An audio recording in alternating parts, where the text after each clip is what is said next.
within the context of what he's being asked to do, okay, it seems as though it's not happening fast enough for him. Help us, Lewis. Help us. Well, What, you got nothing? well, honestly, man, like before the season started, I was as optimistic as anyone, and I wasn't a year ago. All right, I had a feeling that it would be a bit of a struggle year one of the regime, and of course, I caught a lot of crap from the fan base about that. Yes, that's true. And I really did think that this offseason you would see some tangible progress. And I think you've seen it in spurts, okay? But, like, for instance, like this Minnesota game it's just frustrating to see some of the same things turn up. And I know a lot of it's going to center around the offense and the execution of the quarterback position. And I get it. I see why. I see what it is. Like right out of the gate in this game, right? I mean, you know what Brian Flores is going to do. But Brian is notorious for sending 5, 6 or more, testing your protection rules of the offensive line, testing the ability of the quarterback to handle it when he knows he has an unblocked defender coming. Does he have answers? Does the offense have answers built in? And right out of the gate, there's no answer. And you're going, oh, boy, here we go. Yeah. And so right out of the gate, Brian Flores is going, well, they don't have an answer. So I'm going to keep overloading them, especially in obvious passing situations. And well, how do you slow that down? Well, they run the football pretty effectively right out of the gate. Sometimes offensive coordinators kind of get away from the simplest answers being the right one, and all of a sudden they want to make things a little bit more complicated. And it looked like that, like the rhythm just kind of got broken up in the run game, and then on the play that Justin gets hurt, you have options, he has answers. Just get the ball out of your hand. You're like, well, why doesn't it seem like you're finding those answers quick enough? And then, maybe the worst thing that happened for me, quite honestly, is then Tyson comes in the game after Justin gets hurt, and we just see like the rhythm and the quickness of the decision making like pick up dramatically. And the ball's coming out, and he's finding some answers. Now he doesn't play perfectly because in the end, he makes the boneheaded throw, to DJ that's intercepted by Patrick that he didn't have to throw. There's plenty of time left in the game. You don't have to do that. But honestly, if you look at the design of the play, that's what they were wanting him to do, take a shot down the field. And so you get, in the end, you just get hella frustrated over what you're seeing happen. Because you have spurts where you're excited, and then you have times where you're just going like, you can't win in spite of some of the things that are happening. And it's just, what winds up happening in the end, man, when this kind of thing happens, when you have this kind of feeling? Coaches get fired? Yes. That's right. That's exactly right. You know what, Lewis? Like that's exactly right, and that's how I'm starting to feel. It's when I'd love to get your take on the quarterback. This is year 3 for Justin, and he has not been dealt a good hand. There's no question, and we've gone over certain things. Yep. But at the end of the day, good quarterbacks have a tendency of cleaning up others' mistakes, and that may be fair or unfair. And just from my seat. What leaves me most unsettled is I haven't seen enough of that through year 3. And with what they have ahead of them in terms of the capital, it's just, have we come to a conclusion as to what direction they're going, or is that decision still to be made, in your opinion? Yeah, I have a feeling that it's heading down the path of it all may be reset. Okay? It all may be reset. And I don't know. Look, I don't like speculating on people's jobs, or especially without having intimate knowledge and being inside the building. But I know that's what we're paid to do. We're paid to kind of make educated, form educated opinions about what's happening here. But I'll tell you this, like, all right. So when Bagent comes in the game, right, I see the offense. Like, if you see how quickly he gets through what he wants to do and how quickly his process happens. Like, it's just like, this ball's out of here. I'm not messing around here. You know, his tempo picks up because he knows too. Like, I don't know, maybe we don't have answers. Maybe I don't trust his offensive line. I just know that when the ball's being thrown, I'm getting it the hell out of here. And he's doing this off of, I would assume, like 0 reps during the week, right? Yes. 0. Absolutely 0. So I'm going, okay, so why has that not seemed to have improved dramatically for Justin? Is something not happening as far as the way him and Luke are communicating this? And I know that that's already been hinted around about the fact that, you know, when he made the comment that he made, you know, there's people who have been, you know, spouting off, you know, regularly over the fact that Luke's the problem. It's not Justin. And there's people going, it's Justin's the problem. It's not Luke. Well, something's wrong. So let's just put it this way. Something's not clicking, okay? Because the rhythm, the pace, the consistency, especially when we're talking about the passing game, is not there. It's simply not there. And when that happens, obviously, if you're on the inside, you're going to start pulling people in and going, what the hell is going on here? Take me through how this young man's being taught. What are the issues? Is the issue him? Is the issue you? Can we find out an answer to this issue? Because in the end, if you can't, people are going to be out of here. And you know what? So, yeah, what does this lead me to think? That if I'm a team president, you know, I'm an owner right now, I'm having some real, probably loud talking discussions going, if I don't get some answers here or see some improvement, just in terms of the pace and the rhythm with which we play, because I had an undrafted free agent come in there, and all of a sudden, in a situation like this, and I'm just telling you, I just watched the tape again. It looks different. It looks different against the guy who I knew was going to come in here and try and blitz the living crap out of my offense. Because he's going, I want to see if they have answers. I want to see if they can play faster. I want to see if they can get stuff happening faster so I'm not sitting here whacking this quarterback. And if you're not prepared for that, and it doesn't look like, it's just like, wait, well, okay, so maybe this combination isn't working. Maybe somehow, some way, this combination is, and that is disappointing as hell to me. Yeah. It really is. And that doesn't mean that Luke can't coordinate offenses and that Justin can't play at a very high level, because just a week ago, although it was a much different type of game plan that Washington's defense employed early on against Chicago than what Brian Flores did. What Jack Del Rio did and what Brian Flores did looked much different. And you're sitting there going, DJ Moore just goes off. Justin looks happy. Everybody's going, well, maybe we've turned the corner. Well, no, you haven't turned the corner. You haven't. And that usually leads to wholesale changes where at some point everybody's gone.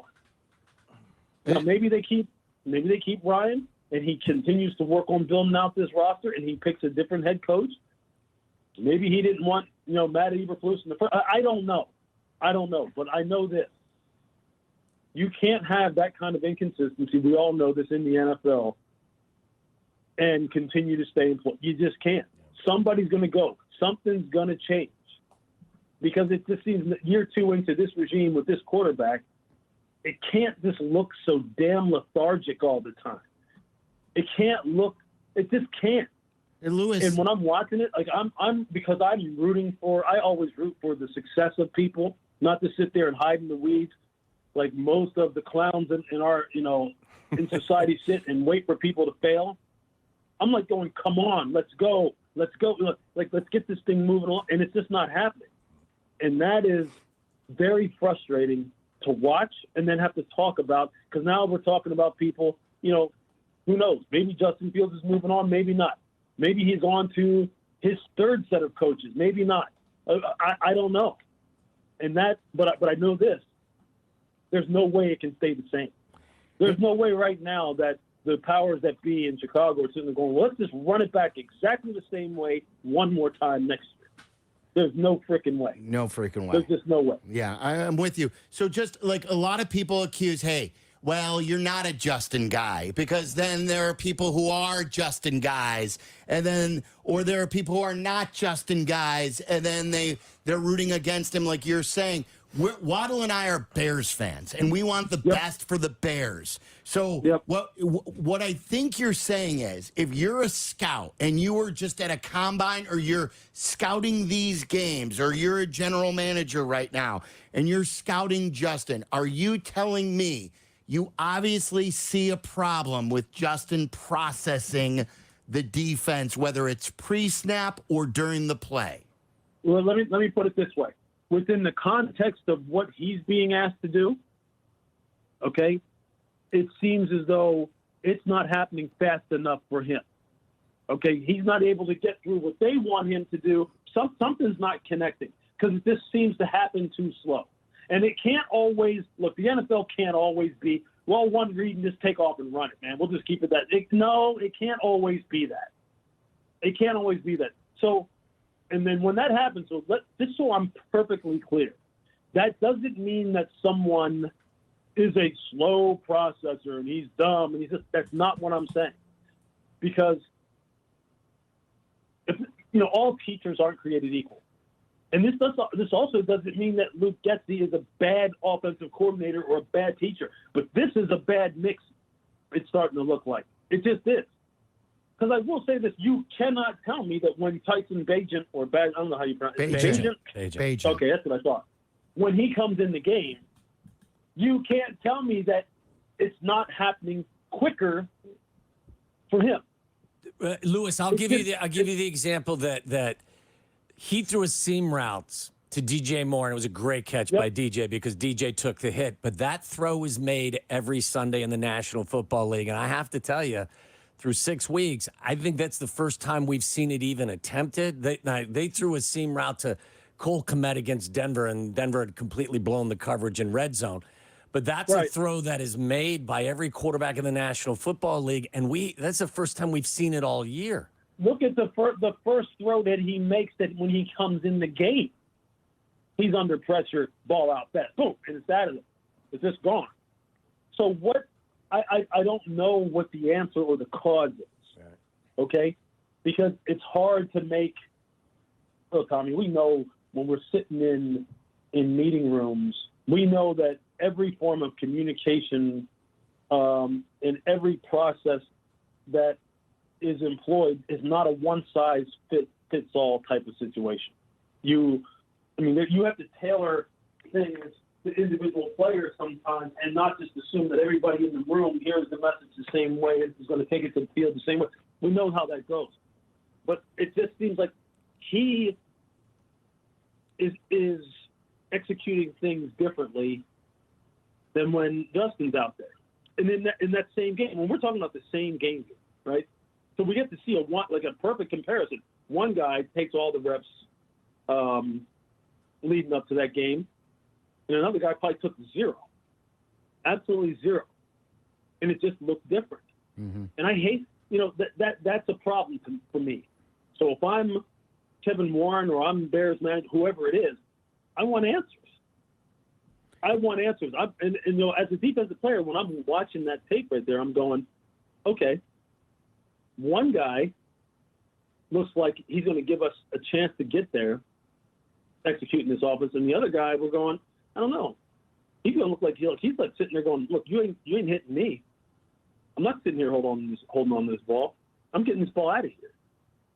And so as a defensive player and as a defensive coordinator, if that were to play out longer, let's just say over, if you played a 5-6 quarter game, I'd start changing my tactics against the next guy who came in as opposed to the first guy who was in. And see, that's the kind of lens I look through the game. Yeah.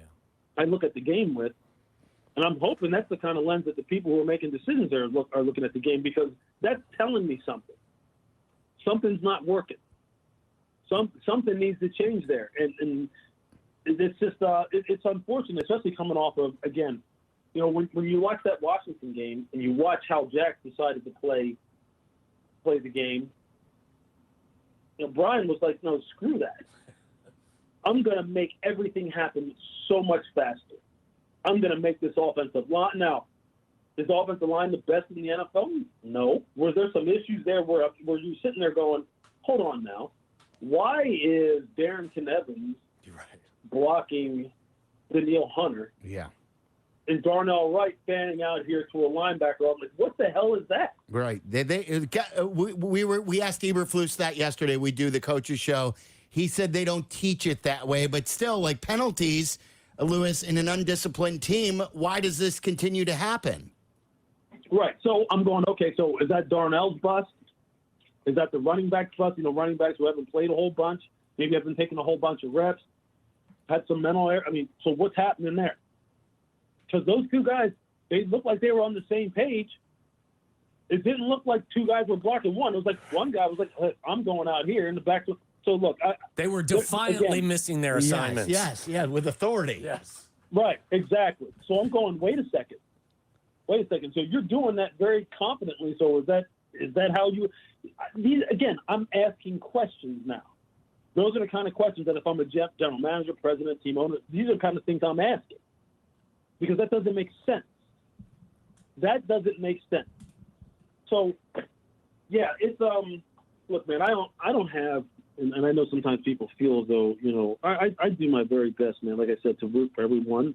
So I get disappointed when this kind of crap happens and players truly aren't living up to what I think their potential is. And this is a situation where nobody's going to get what they want in the end here. Nobody's going to get what they want. And that's the road I think this is going down very quickly. Unless the Bears get Caleb Williams and they get the number 1 overall pick. But a lot of people got skittish after the performance at Notre Dame. Are you out on Caleb Williams? No, I'm not out. No. And you know what? Can I ask you guys something? Like, what the hell has happened with how quickly people go from this guy is a surefire Hall of Fame to this guy sucks? Well, it's the hot take environment that we live in these days. But you know what, Tommy? I'm so damn sick of that. Oh yeah, we are as well. I'm so sick of it. I can't even tell you. Like, you know, I think analysis when it comes to this kind of thing, like, and even whether you're a fan, an analyst, whatever, have to have some form of rationality to it, to where you can't be like saying that a guy sucks one week and then the next week he doesn't, even if his play is uneven, because we all know that play, if it was all perfect all the time or all crappy all the time, everybody would be doing this, right? But like, those kind of like dramatic swings of the pendulum just drive me up a wall. So when it comes to Caleb, look, I heard it. I saw it all on social media. I heard it all. He's overrated the whole time. This guy was never that good. He's going to cost USC a chance in the national championship because he was never that good, blah, blah, blah. It's just like, damn, I've also heard people say that he's a generational guy. I've heard people say he's the closest thing to Patrick Mahomes that there's been in the past, you know, since Patrick Mahomes came out. So it's like, well, which one is it? It's like, look, man, this stuff is so far all over the damn place. Which one is it, Louis? I've honestly really gotten very frustrated with it all. Which one is it, though? You tell me which one it is. Oh, well, look, I think from what I've seen and from what I've heard about Caleb, I've seen Dan Marino, John Elway, Patrick Mahomes. I've seen everybody. I've seen all of them have bad games, man. And we're just sitting there going, what is that? I've seen them all do it. All of them. I'm still in. So and I'm all the way in. He's still the first pick in the draft. When you guys are sitting in, where's the draft this year? I don't even know. Well, I'll tell you what. I'll tell you this. And this is just from, I've watched Caleb on tape when I was watching Colorado getting ready for a Colorado game. And I watched USC. And obviously, I mean, there were some issues there in that game where, I mean, he had some wide open looks. But there's also issues. There's also plays where, I mean, you saw one touchdown he threw against Notre Dame where he's rolling left, jumps up in the air, throws the ball back right. I mean, it's just like, wait a second. This is the kind of freak stuff that Mahomes does. So yeah, I'm still, as far as from what I know, I can't wait to watch all of his games. And just like with Drake May and everyone else, when we get rolling on the draft prep. But yeah, I don't see any reason why a game like he had against Notre Dame, which any kid can have, let alone any pro, I don't see any reason why we should pull the plug and all of a sudden go, he's just overrated. He was hyped up, propped up. Yeah, no. Hey, I'm not doing that. Speaking of Colorado, how did you enjoy your time with your former teammate, Deion, and what has he done for college football, in your opinion, Lou? Yeah, look, I love Deion, man. I mean, he's the growth of this dude from the time he was at Florida State to, when he was drafted, and people keep running those clips of when he was drafted, and he, when he had the chains on and stuff to now. I mean, it's just a natural evolution of a young man into a very wise older man who still has not lost not 1 ounce of his competitive fire. He's still one of the greatest marketers in the history of sports. He knows when to turn it on. He also knows that that's not him 24/7, because it isn't. And if you ever sat and talked to him, you would understand that this is a guy who was brought up in the old school times of football and player development, just like me, just like you. He has old school roots, old school fundamentals that he believes in, and he is on those kids like you wouldn't believe from in an old school type of way. The best way I've described it, Lou, is that he's got substance. Like, I got to know him in Los Angeles at the NFL Network, and people that think he's just talking without any substance behind him have no idea who he is. Yeah, you're doing that because you have a preconceived notion and nothing's going to change your mind. That's why. I mean, we know what that is. That happens all over the place with human beings. They have a certain image in their head about somebody, and nothing's going to break that. And as a matter of fact, what they will wind up doing is what people do to him now and what people do to everyone. They will sit and be quiet and sit on their hands and put masking tape on their mouth when things are going good. And as soon as something happens to where it kind of fulfills what they felt was going to be, that person's prophecy in the first place, then all of a sudden they rip the masking tape off, get off their hands, and they start screaming from the mountaintops. And that's what they do to him. But he understood from the very get-go where he was at as far as building that program and what it had and what it didn't have. He was honest with that right from the beginning. But what he has done as far as changing the landscape, as far as recruiting, team building, program marketing, relating to players, they're printing money in Colorado. And every single college right now is chasing, as he calls it, the bag any damn way. So don't be mad at him for taking it to the next level. And don't hold that against them and all of a sudden say that that's all he is flash and dash and just a big, like a comet that's just going to shoot across the sky and burn out and all of a sudden he'll be gone. No. He's serious. He's very, very serious about what he's doing out there. He's got a strong staff. Everybody's on notice out there in Colorado, because I can tell you this, he ain't happy. He ain't happy with the way things have gone the past couple of weeks. And he let his people out there have it. And they know that he's not happy. And the bye week came at a perfect time for them. They come out of the bye. They play UCLA on national TV on ESPN in 2 weeks.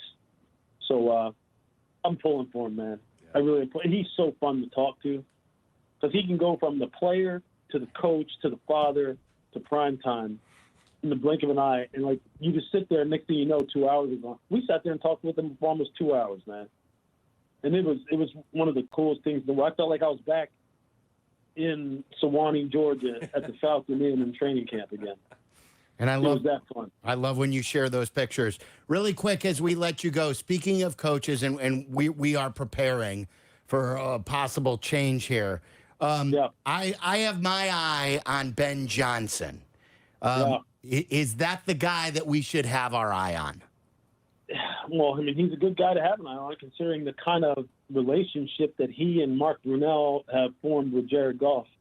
Well, Mark Brunell, and Dan Campbell have formed with Jared Goff, and how they've taken him and turned him into someone now who was a MVP candidate, to where just a couple of years ago it was, well, you're the reason why we can't get over the top out here in L.A. Now, so that for sure makes you go, looks like I need to talk to Ben Johnson. Looks like I need to talk to a whole bunch of people in Detroit about, what was it? Because it was a team effort to get him playing the way he's playing, right? It isn't just Ben. It isn't just calling plays. It's more than that. And that's the thing, that whoever's making decisions on whatever happens in Chicago, you better like make sure that you have the right people that you're talking to about what is it exactly that we're looking for, whether it be for Justin or whoever else you're going to have in there at quarterback, because man, we just know how important all that is. And isn't it funny how it wasn't that long ago that people were laughing their ass off at Dan Campbell in his introductory press conference. Ain't nobody laughing now. No biting kneecaps. No, he's biting everyone in the ass right now is what he's doing. That's right. He put together a hell of a staff, that's for sure. An unbelievable staff. Yeah. Unbelievable. And he has an unbelievable way of connecting everybody who I know who's up there. And I know a few guys who have been there has said him and the ex-players that he has on his staff have become just unreal coaches in terms of the way they're able to tap into the competitive makeup of every single player and get them all to fight for one another. And they are a big, tough, nasty football team that will smack you around in a way that is befitting of the old days, okay, so to speak. And that's cool. And that's why they're going to be there in the end. They're going to be there in the end. Somebody's going to have to deal with Detroit in order to get to where they want to go. Otherwise, Detroit's going to get to where they want to go and where no one thought they could go. Now we're Detroit. Which is all the way to the end. And now we're the old Lions. school Detroit right now. Now we're the new, yeah.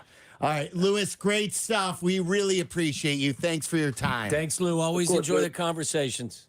You bet. All right. He's the best, Lewis Riddick. ESPN, does college, does NFL, is just great at what he does. And some real honest talk there about Justin Fields and the processing issues.